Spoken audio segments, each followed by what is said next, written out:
Okay. Okay. In the name of the Father, and of the Son, and of the Holy Spirit. Amen. Let us pray for peace, especially for all those thousands and thousands of people who are leaving their country because of terrorism, because of war. Now, let us pray for them. Hail Mary, full of grace, the Lord is with thee. Blessed art thou among women, and blessed is the fruit of thy womb, Jesus. Holy Mary, Mother of God, pray for us sinners, now and at the hour of our death. Amen. Mary, seat of wisdom, in the name of the Father, and of the Son, and of the Holy Spirit. Amen.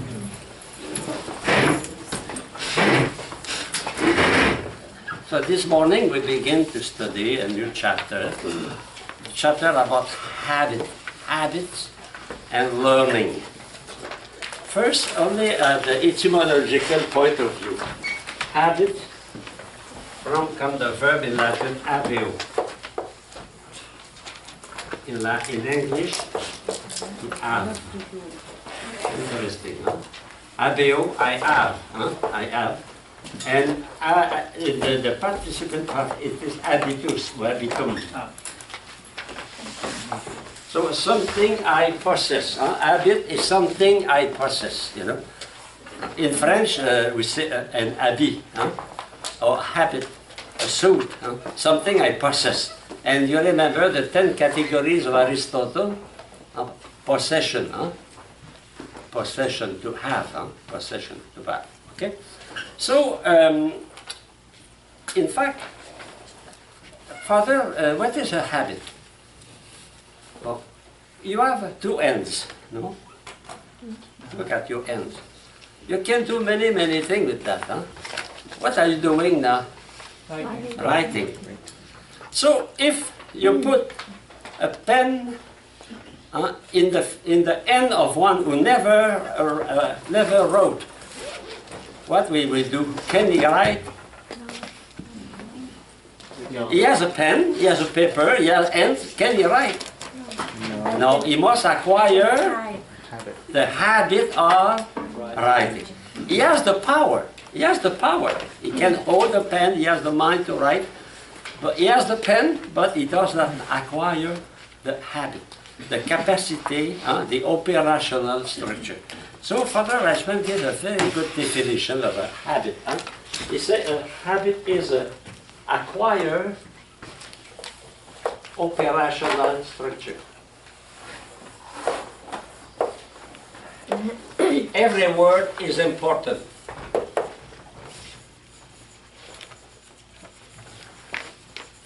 I will explain that rapidly before we continue, because it is the skeleton of the chapter. Everything is here. First, it is a structure. Something added to. For example, you play the piano, you play the guitar, you write. If you can do that, because you have a structure. Your end not only is here, it's a power, but you give to your end the capacity of producing beautiful songs. Playing the piano, playing the guitar, playing the flute. So your ends are structured. They are a structure. I give you the classical example is, it's my example, I like it, the tractor.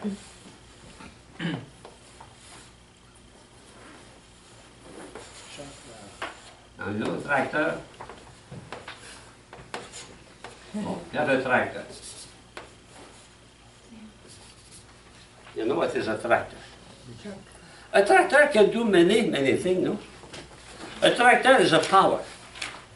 With a tractor, we can make furrow in the field. We can plow we can push the slope, plow. We can haul a wagon here, another wagon. With the tractor, we can uproot trees, etc. We can do many things, but can the tractor, as a tractor, can do that? No. No. We must add to the tractor some device. For example, if we want to cut the grass, we put a mower, an instrument to cut the grass. If we want to plow the snow, we put a snow plow, you know. So we put something. We give to the tractor, what is the power, we give it a structure, a new structure, a new structure. If I use a tractor to dig in the, I will put a shovel, you know. So that is by analogy. Why? The tractor is a power, but it must be structure. It must be have a ability, a capacity, an instrument, a device, and that device is to produce some activity. You know, the device. For example, do you cut the grass with a snow plow? No. So to cut the grass, you must use a cutter. To plow the, so you add to the tractor a structure. Like you add to your hand a structure, making your hand able to write or to play the music. You understand that? If you understand that, you understand all the rest. Because that is essential. Is there a structure? Essentially, a habit is something you add to your person. And that makes your personality. Your personality is built with habit. Because you look at you, since you are a little boy, little girl, we acquire a lot of habit. The habit of walking, the habit of talking, the habit of reading, the habit of writing, the habit of cooking, the habit of swimming, etc., etc. I don't speak about the virtues, they are habits. Honesty is a habit. Justice is a habit. Prudence is a habit.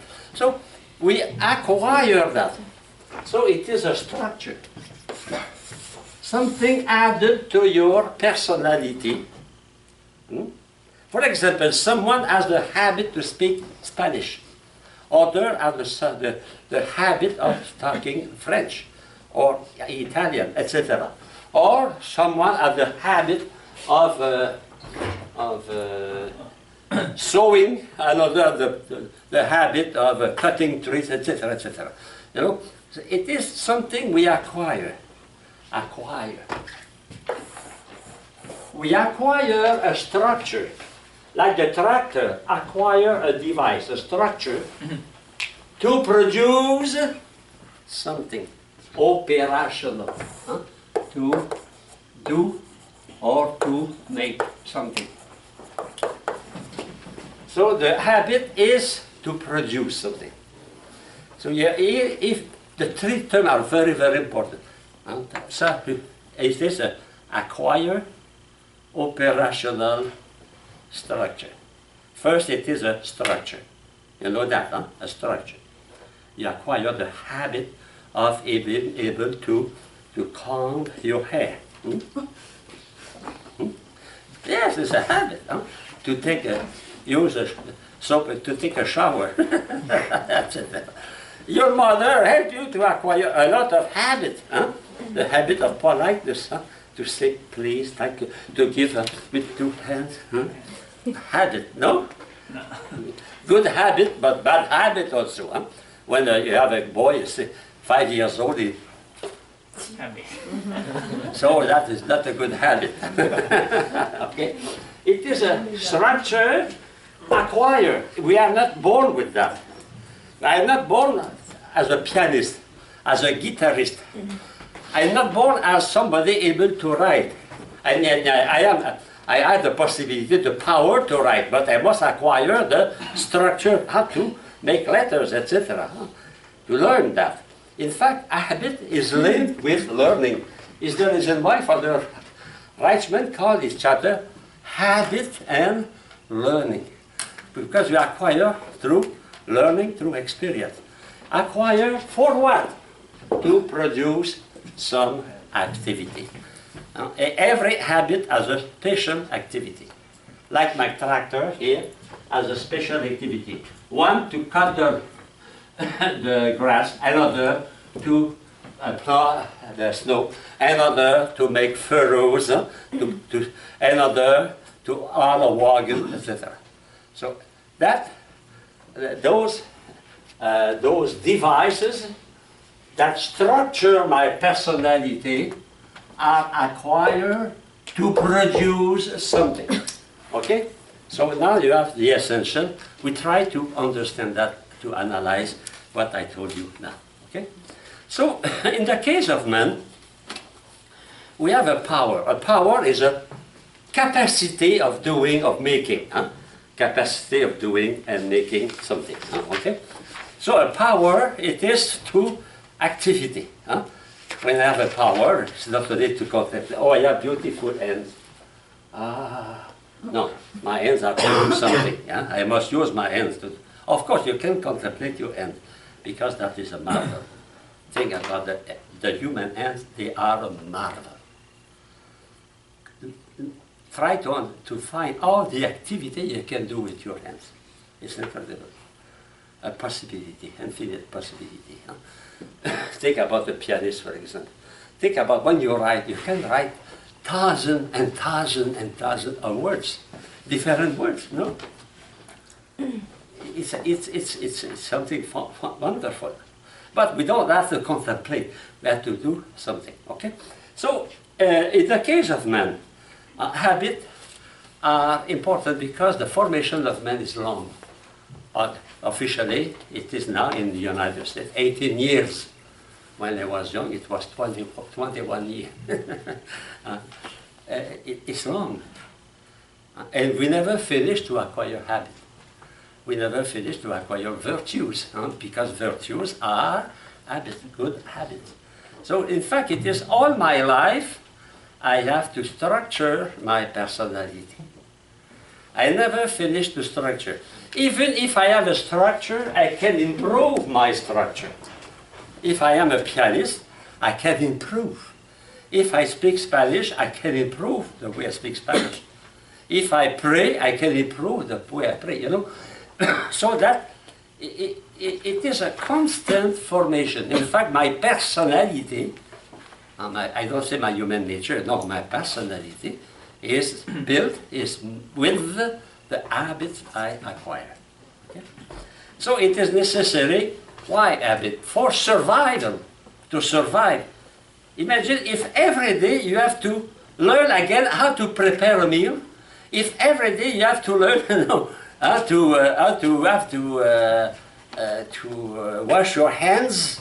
No, you acquire the habit, and that is for continue to live.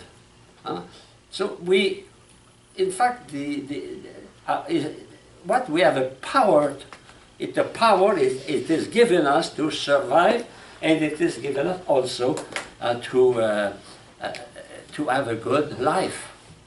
Not only to survive, but to have a comfortable life. You know, so the habits are very important. And the more you acquire good habits, virtues, the more you will be a good personality, a happy man, also happy women. Of course, if you acquire bad habits, that is different. But good or bad, they structure your personality. A gangster is structured as a gangster. So if you want to become a saint, you have to destroy the structure of being a gangster and becoming a saint. Okay? So the reason for the long formation, it is because of the high complexity of man. If you study biology, especially today with microscope, the human being is excessively complex. Because of that, he must acquire a lot of habit, capacity to do something but because man can do a lot of things. Because man can do a lot of things, he can make a lot of things. He must acquire the capacity to do that, the ability, the habit to do that. Okay? So another thing also, man, because he's intelligent, is in constant progress. Animals don't progress. Animals, spider in the time of Caesar, in the time of Abraham, they did the same thing as they do today. Bees did exactly the same thing that they don't progress. But because we are intelligent, we progress. And if we progress, we must acquire new habits. For example, my grandmother never knew what is a computer. So she did not have the habit of using a computer. But now you have the habit of using a computer. So because there is a progress, you know. My grandfather was only traveling with his horse. After that, we have a car. So we have to acquire new habits, etc. So it is a constant progress. Because, in fact, the progress is based on the acquisition of habit. If you acquire new habit, you progress. Yeah, I speak, of course, of good habit. I don't speak about vices. Okay? So, animals, they have instinct. In fact, animals, their habits are innate.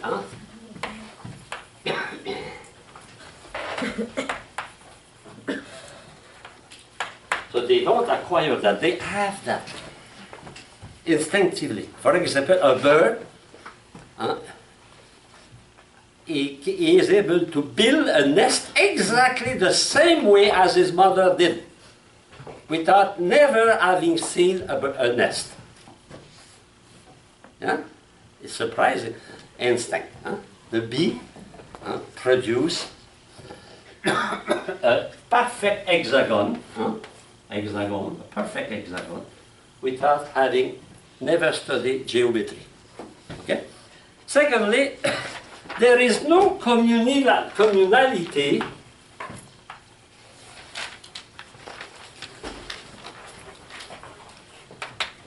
at the level of between animals. That means you cannot communicate between species. You never saw a monkey informing an elephant. Say, be careful, the lion is coming. No, there is no communality. If there is some communality, it's only between the species. And the communication is very, very, very, very little communication. But men can communicate.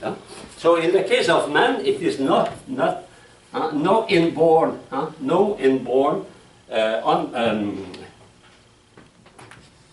innate. So our habit we have to acquire. Of course, we have instinct because we are animal, but our instincts are always enlightened by our reason. So we have to build our habit on our nature, human nature, on our instinct. For example, we have the instinct of eating and the instinct of reproducing. So we have to use it to create habit. Even if we have the instinct, we are not satisfied to use only our instinct because we are intelligent. So we are communality, yes. We can communicate. We can even two people that don't have the same language, they can communicate. The first time Christopher Columbus or Jack Cartier arrived in America and they met Indians, they were able to communicate. They can communicate to their eye, to shake hand, to give to sing something to them. We communicate, So that is a capacity we acquire. We acquire the capacity of communicating, the language. And the language, we have to acquire that. It's not natural at the beginning. Of course, we have the capacity of talking. They're talking Spanish or talking Vietnamese, that is acquired. For today, we have little Chinese boy and girl, they are adopted by Canadian, American, Italian. They go to China and they come back with a little Chinese baby. When the baby is 16 years old, can he speak Chinese? No, not at all. Not at all. He's a pure Chinese. father and mother are Chinese, that prove that language is not innate. Language is a habit we acquire. Okay? And finally, the animal cannot modify their structure. For example, a bee cannot say, today I decide that instead of making an hexagon, I will make an octagon, or I will make a square. I am tired for. I will try only that, is enough. No, the bee will not change. But man can change. Man can modify the way he lives. Man has the possibility of modifying his own structure because he is intelligent. I can modify my structure. I can add some structure to my powers. When you decide to learn to play the piano, or you decide to play the guitar, you add something to your structure. You add something to your hand. When you were 3 years old, your hands were not able to write. Now they are able to write. So they acquire the habit of writing, you know. You were not able to play music, flute, for example, but in third grade you have a flute, so you acquire some capacity, some ability to produce sounds, okay? So a proof of that is the capacity of man to prolongate his power through tools. Some animals use tools, but they use a little piece of, but they cannot change that. There are some birds, what they do to attain worms, they take a little big part of piece of wood, put that in their beak, and they go to attain. But it is only that they never change. Man can modify continually. That is a characteristic of man. In fact, for men, never forget that the acquiring of operational structure is linked with his intellect. That means all that is learned. Huh? All that is learned. We learn, we acquire through learning. Huh? We learn how to walk. We learn how to talk. We learn all that learning. So that means that structure is linked with my intellect and my will, both. Huh? My intellect, because I cannot modify my structure without knowing, and also without willing. Because if you don't will, you will not assimilate. So you will to do, for example, you play the piano. But you play the piano because you will to play. You write because you will to hold and to make exercises. Of course, you maybe at the first grade, your mother help you, say, hey, I'll go to school, and sometimes they hold your hand, huh? But you know how to write. Because finally, if you don't will, you cannot. Don't forget, a structure become you. You assimilate that. If you don't assimilate that structure, it's not you. It's not your personality. You will lose it. For example, you have in some circle, I saw that in Ottawa in 1967, the Soviet circus from Moscow, they came to Ottawa. And there was a big bear biking. Imagine a big bear on the bicycle, huge. He was biking. Every time he passed in front of the tamer, he had a sugar, a candy, and the bear continued. You know? But no sugar, no biking. The dog, then sing, no sugar, no biking. That means they have not something, they have assimilated. It's the same for us. When you acquire, somebody wants you, your parent for example, oblige you to acquire something you don't like. For example, some children, they are obliged by their parent to learn the piano. They detest that. They prefer to play soccer. But they go, they play. The day their father and the mother stop obliging them, what happened? They stop playing the piano. No more, no more, no more. They are fed up. Huh? It's the same for the sacrament. When I was young, we had the mass in high school, boarding school, every morning on our knees, huh? In silence, total silence, for years, from the age of 12 to the age of 28 years. But when they, when they left the high school, what they did, they stopped going to Mass. Because they were obliged. They say, we have Mass for the rest of our life. Finish. Huh? No more. It was not a real structure. It was not something they will. That is important. Not only we know, but we will. If you will to study something, a strong will, you will learn that. Even if it is difficult. Okay? So it is, you know, why man is able to acquire that? Because he is a knower, he is a knower. He knows what he knows to do and to make things.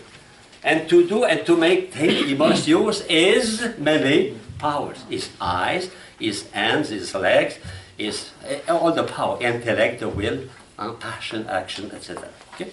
So man, everything men know can also become an operational residue. What is the meaning of that? Operational residue. A residue, it is what continues to stay when an operation is finished. For example, you cook, but there are residue after the meal. Residue, okay? So in fact, a habit is based on the residue of precedent habit. The progress is made on the habit other acquire. If I can do something today because, for example, you can put fire to cook. Huh?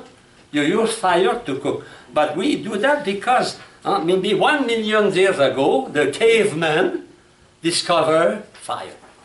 You know? And we are using the habit of others, and the habit we acquire by ourselves. In fact, we progress on the habit we are building. We cannot arrive to the top immediately. A habit is acquired little by little. And what I acquire today, for example, you study philosophy with me. What we study now, we use what you study in logic, what you study in English, what you study in grammar, history. All that is the residue on which you can build a habit. So, you know, what you do in the past, prepare what I am doing today. If I become a good musician, it is because before I practice, you know. If you become a teacher of philosophy when you come back to Africa or to Vietnam, because you will be able to use what you know now.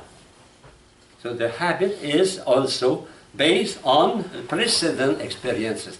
It's an accumulation of experiences. Huh? It is the past. We use the past to progress in the future. Huh? A habit is. We don't deny the past. On the contrary, we use the past to go to the future, to progress, to acquire new habits. Okay? So we, because we are intelligent, we never finish to know. Because we never finish to know, we are condemned to acquire new habits. In 1972, I never used a computer. In 1984, 85, I bought a Macintosh, 514 kilobytes. Imagine, 515 kilobytes. It was the Cadillac of the computer at that time. $3,000 Macintosh. It was the marvel of the marvel. Today, your computer is 1,000 more powerful than that. Maybe 1 million But if with computer is powerful, it is because that computer existed. You know, the progress is based on what we acquire before. It's the same for you. You learn English, and you use what you learned 2 years ago, and now you progress. Okay? So now what is the habit? Let us reflect on the nature of habit.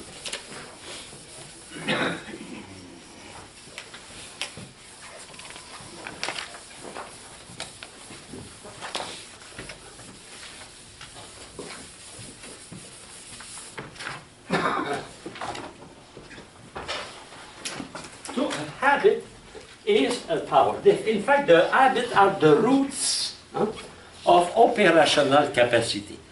And the root, like a tree. The habits are the root, allowing the tree to produce fruit. They are the root of operational activity. So a habit, first, it is based on the power.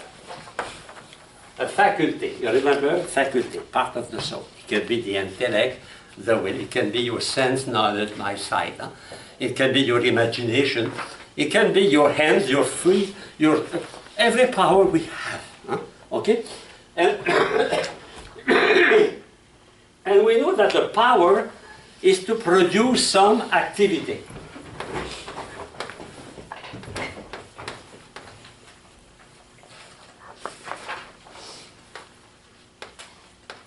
Some activity. Precise. For example, if you buy a pencil, you will not have, as the pencil you don't use a pencil to eat at the refectory. You don't use a pencil to take French fries or rice. No, your pencil is for a special activity. So my power, every power I have, we saw that, is for an activity. My eyes are for an activity. You remember, you have activity, and you have the object. You have the act, the activity, to attain an object. Okay? You remember that? Yes. But something is lacking here. What is lacking? Will. The habit. That means I must adapt to the power some device, like my plow, for snow, to allow the power to do some activity in order to attain some object. And that is here, that is the operational singular activity, capacity. In fact, for example, let us take the power as electricity. You receive electricity from the electric power, central power, Connecticut power. Okay, that power, it is to attain some object, to produce light in your room, to produce, to cut the meat at the kitchen, or to listen to the radio, to watch television. Okay, that, and to attain that, you must have an activity act. But from the power, electrical power, to the object you want to attain, to produce some activity, you must have a special device. You have to put between the electrical current and what you want some power, some device, some instrument. You must put something, otherwise the electricity will not produce light. So you have to give a capacity, a special singular capacity to the power. For example, if you want to have a light, then you will put here a light, a lamp. If you want to play music, you will play another instrument, etc. Those instruments are added to the power. We started with the tractor. It is the same for us. We have the power to read, for example. I must acquire the capacity. I must give to that power a precise capacity. I must acquire a skill, a precise skill for that power. Otherwise, I cannot attain an object. I cannot act to attain an object if my power is not using a special device. You understand that? It is the same for us. When I want to do some activity, I must acquire the capacity precisely for that capacity. For example, you have the power of thinking. You remember that? You have the power, but we saw that three activities in thinking, no? Your intellect grasp, simple apprehension. Your intellect judge, your intellect reasons, the three operations. But it is the same intellect with three functions. You remember that? Agent intellect, passive intellect. The agent intellect, and it is only one intellect, but two functions. That means you must give, you must perfect your intellect, the capacity of your intellect to reason, the capacity of your intellect to know what is a thing, definition, the capacity of the intellect to judge. So it is, the power must be, must receive a mean, if you want, a way to produce something. You have a dam, a dam, you know it is a dam. A lake with a dam. The dam is here. And now you have many pipes. So the water here in the reservoir will be useful to produce, to cut meal. But to cut meal, you must have a cutting machine provoked by water. You cannot cut the meal only if you put the beam of wood under the water. You see, I want to cut, I put the beam. No, you have to put a machine here, a machine to cut. That is, by analogy, it is what we call a habit. So that habit, I go to the text. Our power must be completed and reinforced by permanent characteristic. Permanent characteristic. Because a habit is permanent. For performing a special kind of activity. When I want to use my finger to play the piano, I give to my fingers a permanent capacity of playing the piano. My fingers are not always playing the piano, but when I am in front of a piano, I can use them. You have the capacity of writing. You don't write 24 hours a day, but you possess that capacity. So habit is an added capacity. It's an ability. Ability. We give to our power. Those abilities qualify, perfect my power. My tractor alone is beautiful, but it can do nothing if I don't put some structure. So when I acquire a habit, I put some structure. I add something. So the habit is not the power, but the habit is here. It is between the power and the activity. The habit is between the power and the activity. Like the plow is between the tractor and the snow. Okay? So the power is not, the habit is not the power, the habit is not the activity, the power is what perfect the power to attain the activity. It is a structure I have to my powers to attain the activity. Okay, and that is permanent. Permanent. So the definition number 3, it is acquire operational structure. To permit to act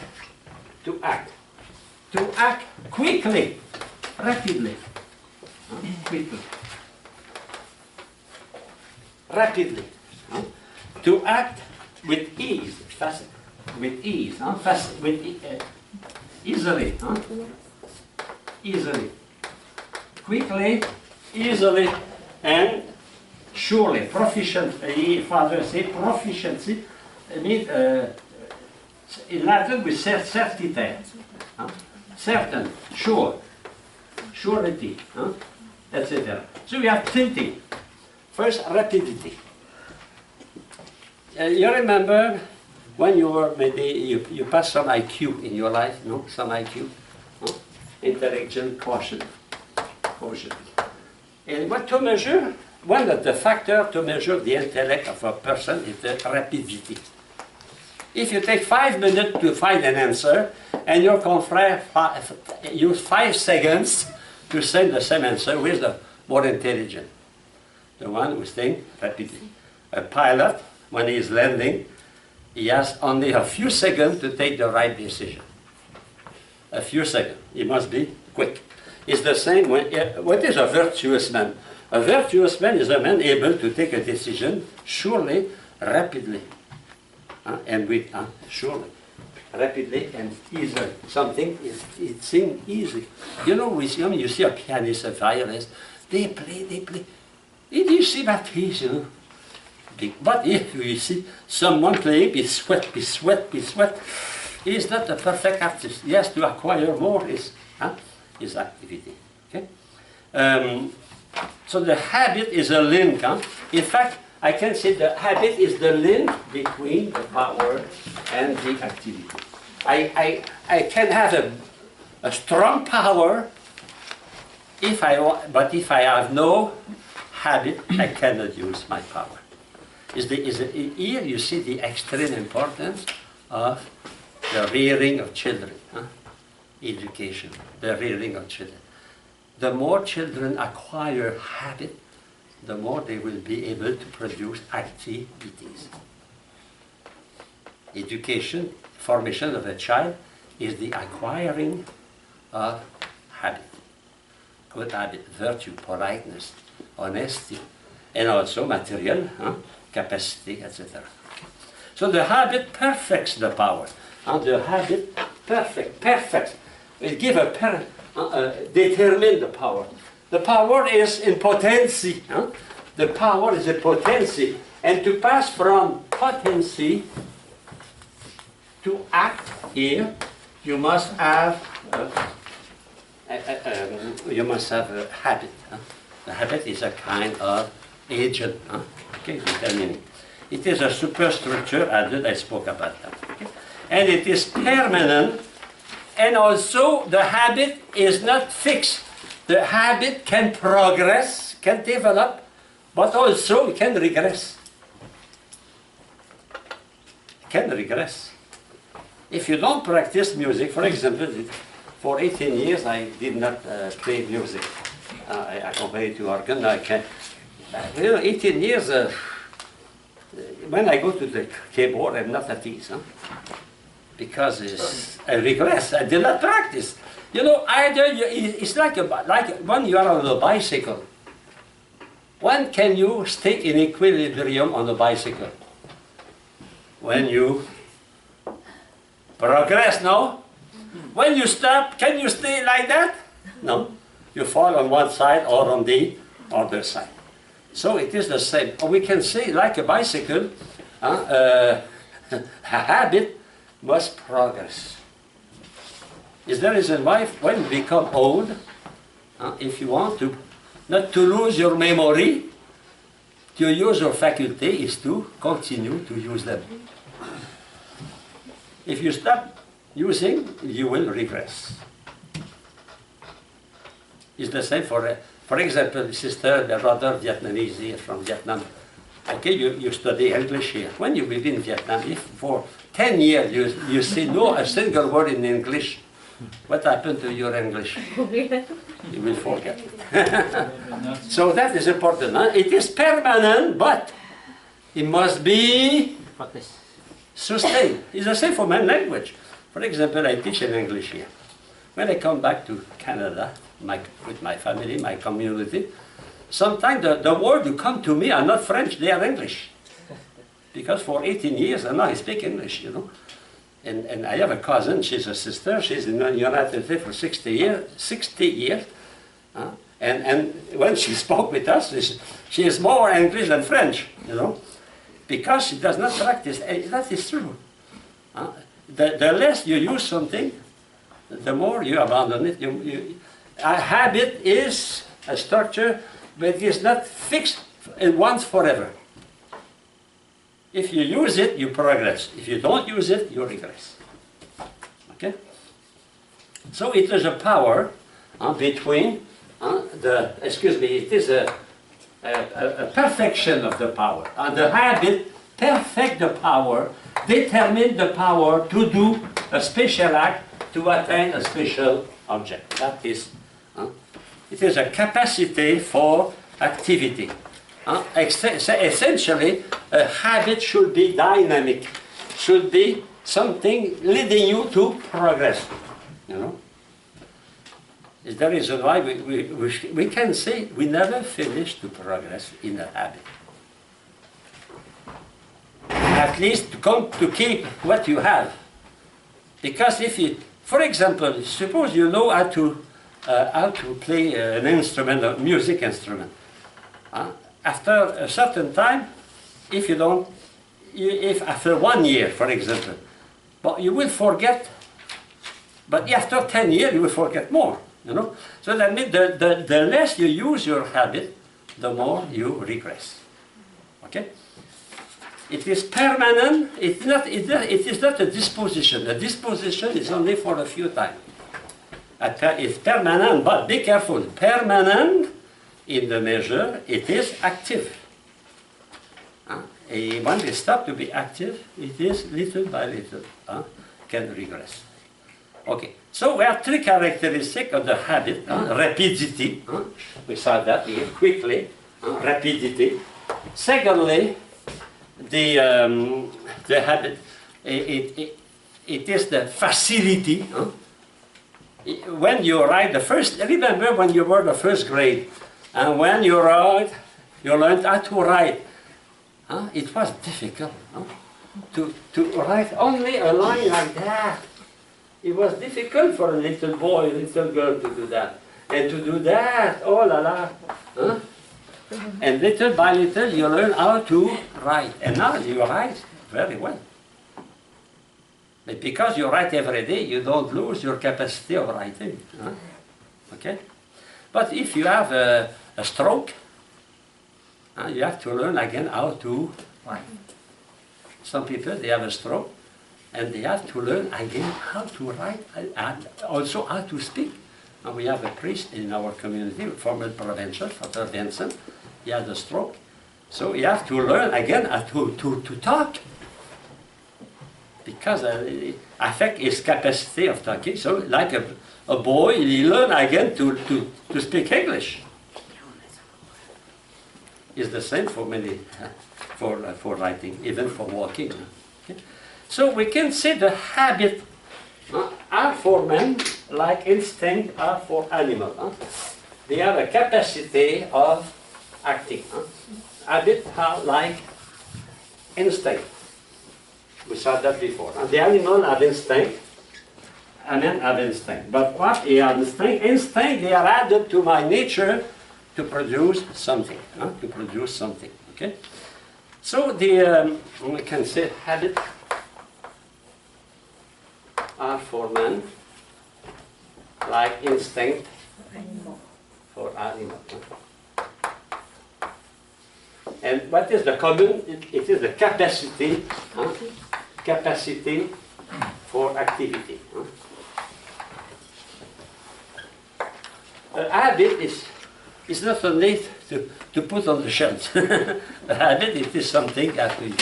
Suppose you study, a doctor study to become a surgeon, to produce the surgeries. But instead of that, he was asked to teach a university. He teach about biology. If he never practice, what happened? He will lose his habit of being a surgeon. You have a good example, it is Mr. Carson. Mr. Carson, it is the one who he presented as a Republican candidate against Mr. Trump. He is a surgeon. But now, for many years, he did not practice surgery. So, you know, it's the same. If you did not use something for many months, and when you come back, you say, well, what I have to do? I have to use that thing, etc. Okay? So, I told you that when you acquire a habit for a man, we use not only our intellect, but we use also our will. And that is very important. Why? Because if you use your will, your habit is moral or immoral. That means we have a moral responsibility, not for every habit, because some habits are given by our parents, huh? But some habits we acquire. For example, the habit of smoking. If you smoke, it is because you will to smoke, no? So not only you know you smoke, you have the intellect to know you smoke, but you will to smoke. Therefore, you have the moral responsibility of smoking, you know? Okay? So that means, it's the reason why habits can be virtues or vices. Not every habit is a virtue, but every virtue is a habit. Yes, brother? Oh, you said that we can lose the habits, but is it true that someone who's lost a habit and tries to learn it again learns it easier than someone Yes, of course, that is true. That is because true. they already have. Yeah. Yes, exactly. That's perfectly. For example, in my case personally, in 1963, I learned Spanish. I was a brother because we have a project to open a high school in Santiago de Chile. So I learned Spanish, but nothing happened. So when I came, 1997, I came back to Montreal after Africa. Our superior general was a Peruvian, Father Isaac. He gave a class of Spanish. I went there and everything came back. Very rapidly because I have already. Depends also the quality of your learning. Huh? I learned Greek when I was young. I learned Greek. I passed the exam because I was obliged to pass the exam.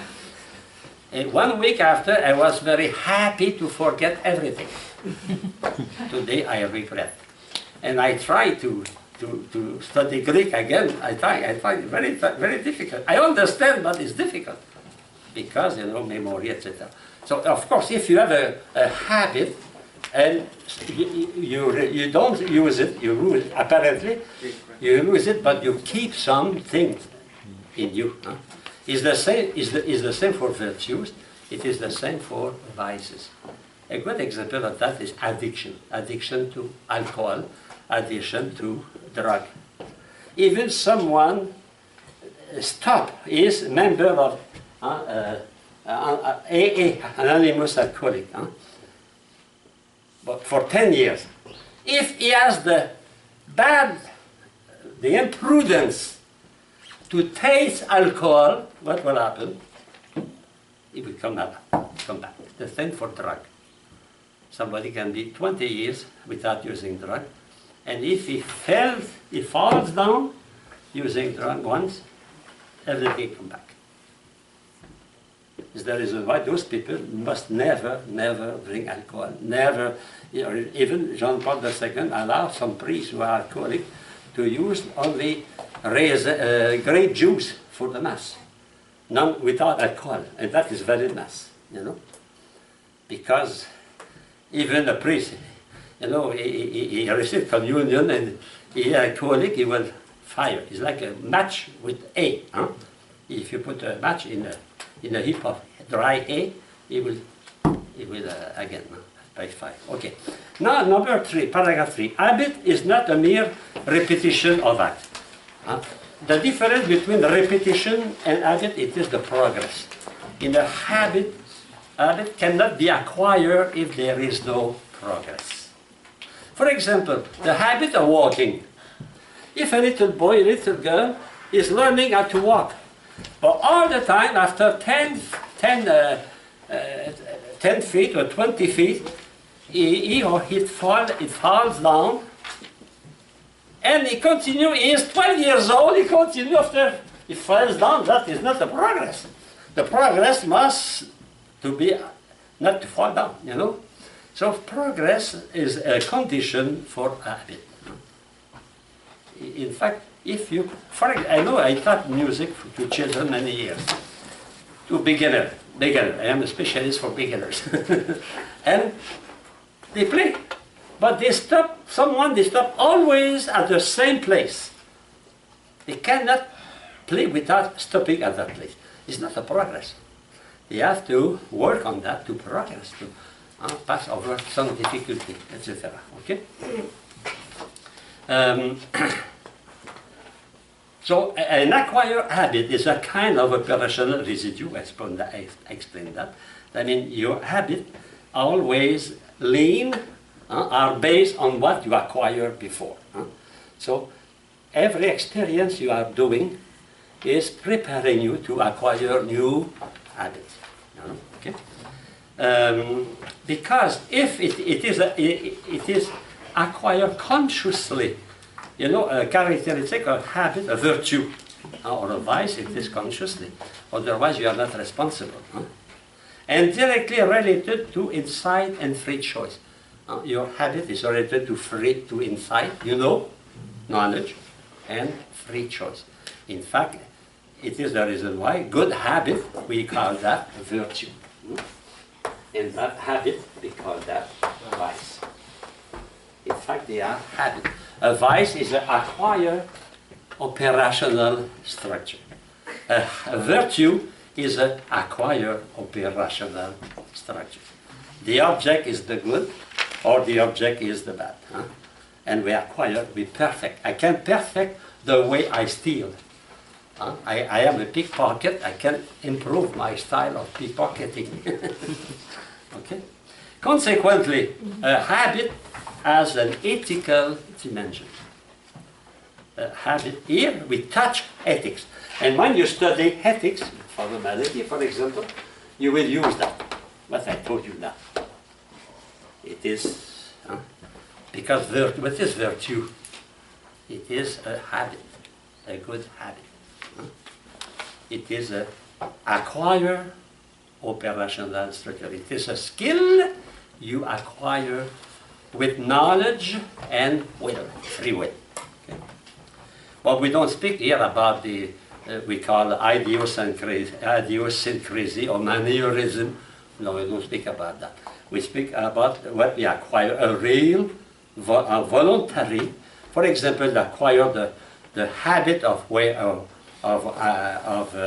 getting out of your bed at 6 in the morning every day. That is a habit. The first time is difficult. After that, maybe you can be. So, conclusion. Definition is a consciously acquired capability. It is operational structure, but consciously acquired. Operational, consciously acquired. Consciously acquired. That means it is known and it is will.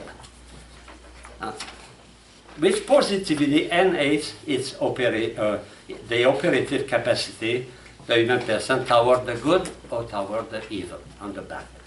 So habit is so what is the value of habit? The value, necessity first for human.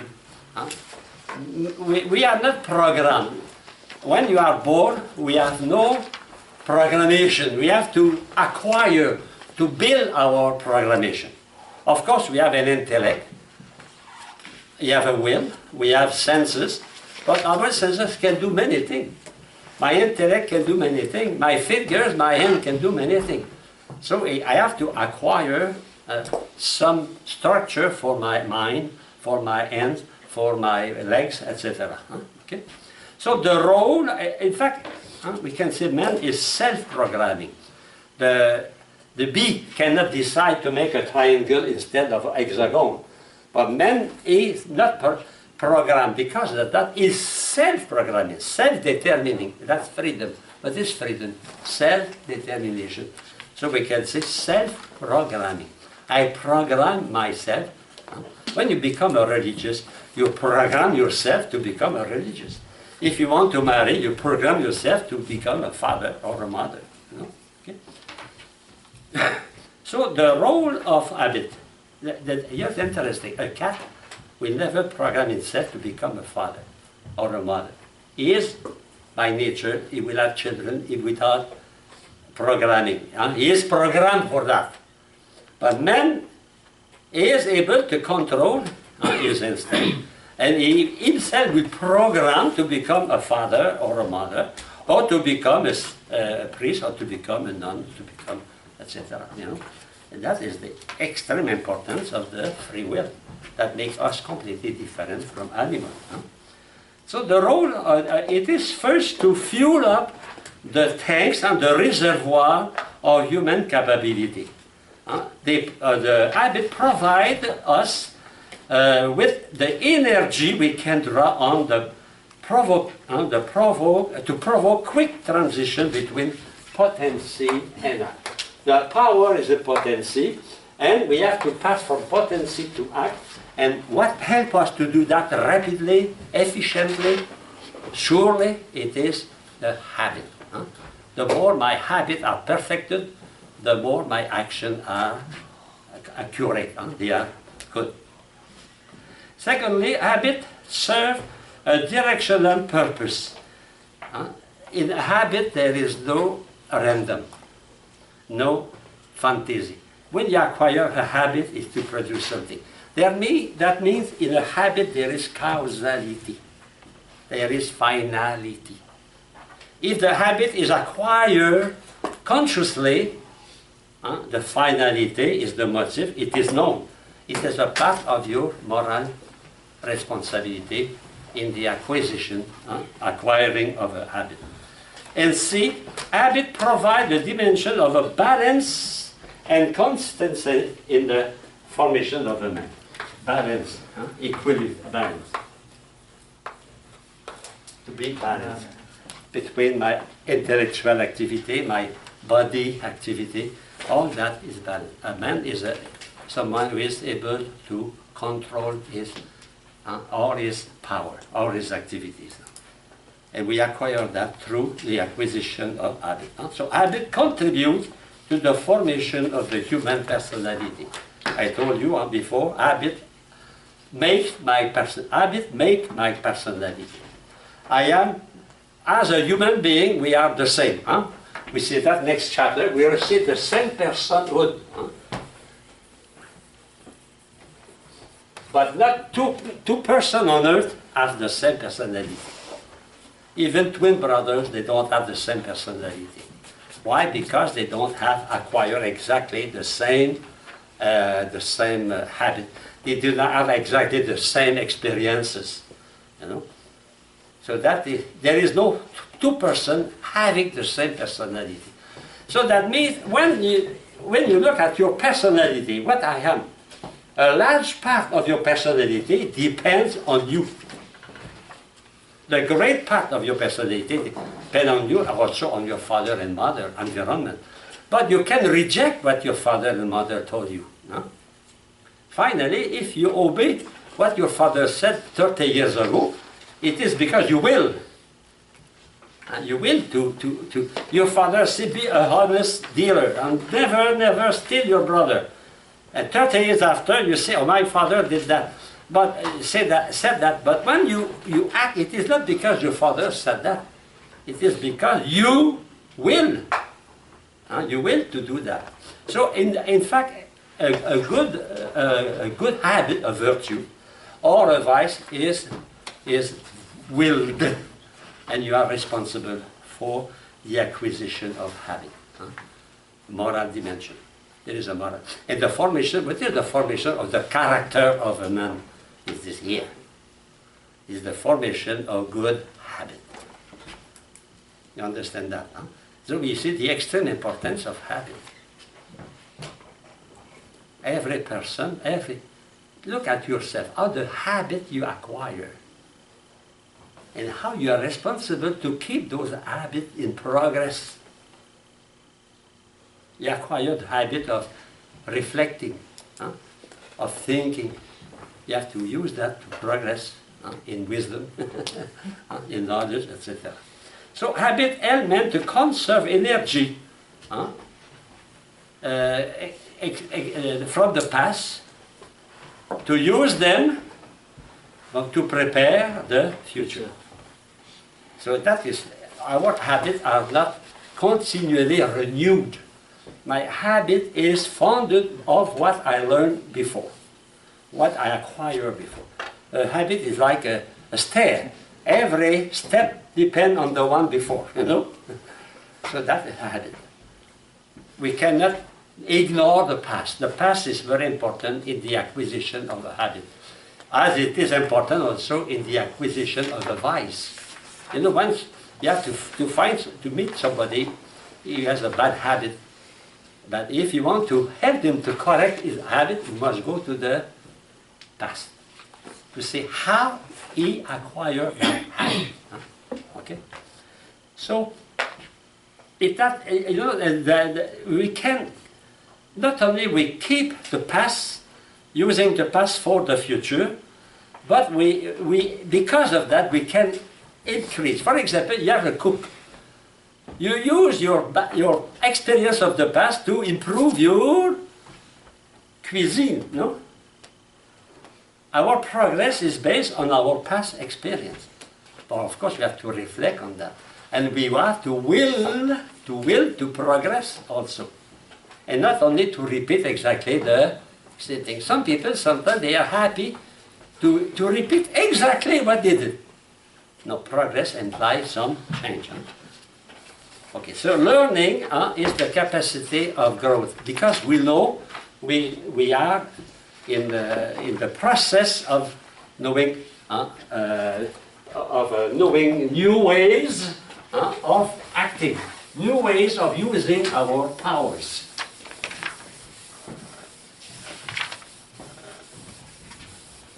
Now I will introduce the division of habit. So we have the cognitive habit, because we have an intellect, and we have the operative habit, or practical habit, or appetitive habit. Remember the two main power of man, power of knowledge and power of appetition. And all the power are linked with those two poles. So the power of cognitive, we can have speculative, that means to know for the capacity of knowing, and we know that science is based on that, to know, to understand what are the phenomenon. And we have the practical. Practical, we know to produce something, And we have here appetitive, intellective appetitive, and that is the will, the free will. And we have sensitive, or sensory appetite. And then we have irascible, concupiscible, and irascible. You remember that? We saw that, huh? Okay, that are our appetite. And here we can distinguish three. We have the understanding of the first principle, or we call sometimes the habit of the first principle. We studied that in detail. Huh? We have the habit of science, but to know, and that is reasoning. Here it is more simple apprehension. And finally, we have the wisdom, or the habit of metaphysics. That means the search for the... So that is the program we have to study next class. We begin even now with the speculative. To understand the first principle. So what is interesting? Look at that. We saw that a habit is operational structure. Perfecting.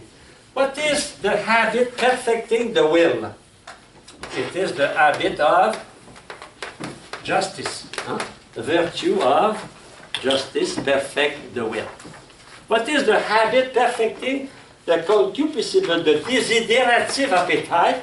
Is temperance. No? What is the habit controlling the appetite to fight, to struggle, is the fortitude.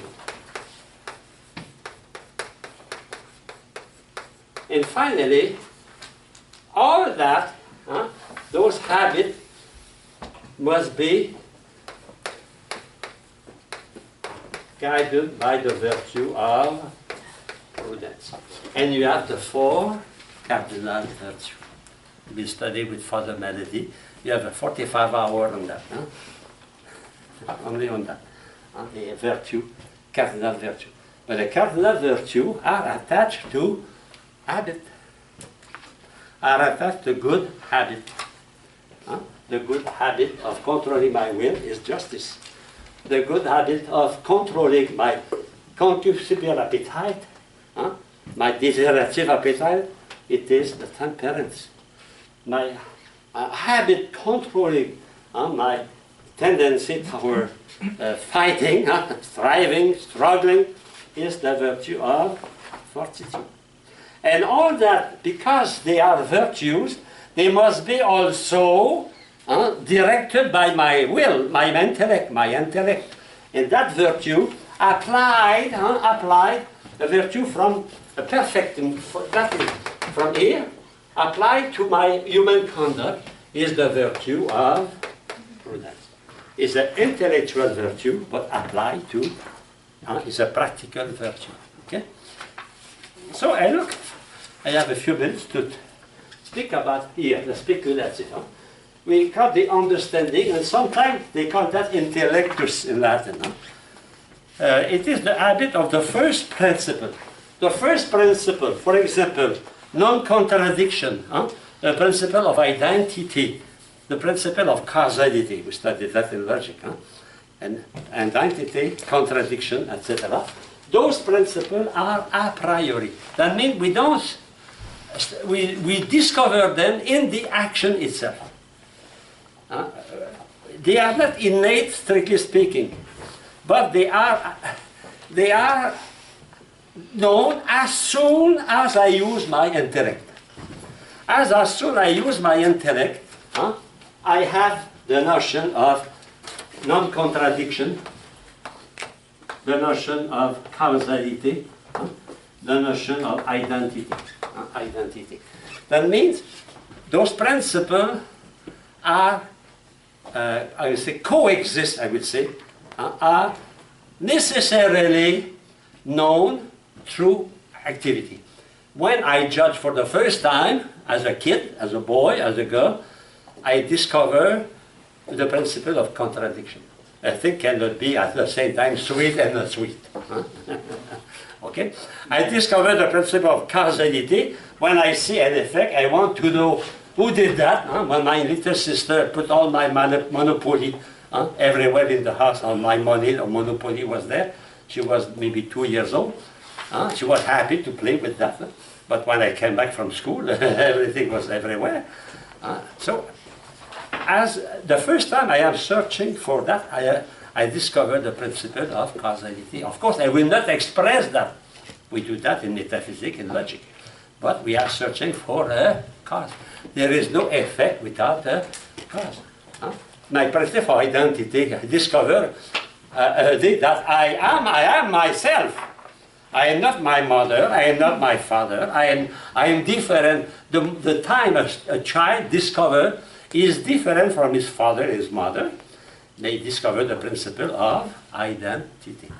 You know, that's the first principle. So they are based on they are, if you want, they are implicitly. Nobody expressed that, but we use them to think. We use them to act. We cannot live and think without the principle, the first principle. The second is the reasoning, principle of science. We use 3 judgments to arrive to a conclusion. Syllogism. You remember that? Syllogism. We use, that is a virtue. It is a virtue to think correctly. The word virtue comes from the word vis in Latin. Vis means strength. Strength. violence, something strong, you know. Vir is strong. In Latin, there is two words for man, vir and homo. Homo is a general word for men and women, but for men is only vir. Never we say about the women, that is the concept, excuse me sister, but it's like that. Huh? Because the physical strength was reserved for men, vir. Huh? Vir. And finally, wisdom, metaphysics. What is metaphysics? It's the search for the ultimate causes. Huh? Huh? The ultimate causes. And what is the object of metaphysics is being. We are interested with being, any kind of being. The singular being, because the being in general does not exist. Being exists only in singular thing. Is the reason why we should never say that metaphysics is abstract. The object of metaphysics is very concrete. And what is the more concrete reality in anything? Existence. Okay, I think now it's time to take a... Thank you. Brother.